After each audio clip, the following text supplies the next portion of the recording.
Hello everybody. Finally did it. I've been thinking about picking up the MOKOSE C100 camera. Then I decided I was going to get it. Then I ordered it, and now it's here. We're going to take a quick look at it. Now, I'm Future Dave here. I didn't take any notes, so I forgot a couple of things. If you're new to this channel, the whole purpose of me doing the MOKOSE cameras is I think it's a pretty decent entry point if you're just getting started using the HDMI only camera. Anything that's got my face in it, that's recorded with the HDMI camera. Anything that was an overhead shot was recorded with the USB camera. The new camera, the lens on it is the same as the camera that you're looking at right now. So just to kind of give you a heads up. So now let's get back to past Dave. I'm not much of an unboxing person. If you are, let me know. But I'll show you what was in the box. The packaging on all this stuff changes quite frequently. So personally, I don't like rattly paper and stuff like that. So for me, it's out of the box, and I'll show you what was there. I'll throw a couple of things up on a screen. I'll throw the what all the specs are on the screen. You can pause it and read that. It was packaged well, so I'll show a picture of the box that was in it. Put that up on the screen for a second. And this is what's in the box. You have a remote control. You have the camera itself. You have a Are You Happy customer service card, the C100 and it's just a fold-out manual, one of those things, okay? Multi-language. You get a 3-meter USB 3 cable and the 12-volt power supply. And this is rated 12-volt 1 amp. So it doesn't take a whole lot of power to run the camera. Yeah, let me zoom in a little bit and we can look at it a little closer. Okay, so just kind of an overview. It's got a microphone right here. I don't know what it sounds like.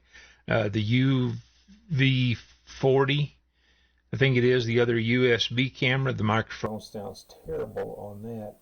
Just so everybody knows, I was having issues with the video on this camera, and as it turns out, I was changing the settings, and the motion wasn't fluid to me. It wasn't terribly noticeable, but I noticed it.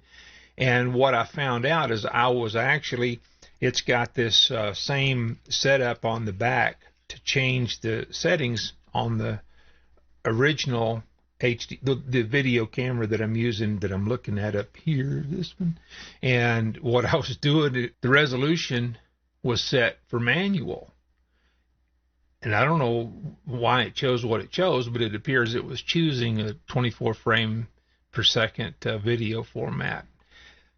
I thought I was changing it to 1920 by 1080, but instead of selecting it, I was just exiting the program. I thought it was a capture card issue, so I have a pocket full of capture cards, and they were all doing the same thing, so I moved it over to the PC, and it was still doing the same thing. I didn't know if it was a Mac issue or where the issue was, and according to the Mac, I was recording at 60 frames per second at 1920 by 1080, but it was operator error, my fault completely. So all of these probably work, and I haven't gone back through them. If you want me to go through some of these, let me know, and I'll go back through some of them. Onto the camera. So you've got the mic. You've got these threaded inserts. This one's 1/4-20. These are M3 metric, and they are on both sides of the camera, so you can mount it either way and then flip the video. It has your 12-volt input. It will accept a micro SD card, TF card, whatever you choose to call it, and up to 256 gigabytes. So that's sounds good so far. And it's got a USB input and an HDMI input. You've got this is a 6 by 28, I think. So on the bottom, you've got the same setup, and then the infrared for the remote control. Now, what all this thing controls and what all you can do with it, I don't know yet. I just got the thing, and I've got to get ready to go back to work, so I'm not going to have time to go over everything, but I wanted to let you know it did come in, and if you're interested in this, I am going to do some follow-up video on it. But to be fair to the camera, I need to actually tinker with it so I don't make the same mistake I made on this camera and think I'm setting something that I'm not. What my plan is, right as of right now, I'm going to run it with the HDMI input, the USB input, and I'm going to record something directly onto the TF card. It shows 4K 30 frames a second with the directly to the card. To me, that's going to be a handy thing. And then there's your LED to let you know when it's powered on. So those are the tests I plan to run on it. I'm going to test the microphone on it and see what it sounds like. Right now, I'm using the SM57 from Shure, is what you're listening to right this second. But you've got your menu functions on the back. Again, I don't know what all of these things do. So to be fair to the camera, to be fair to you, I got to go through these and check all these options out. And I'll get on that as quick as I can. We got a snowstorm going on up in Wyoming right now.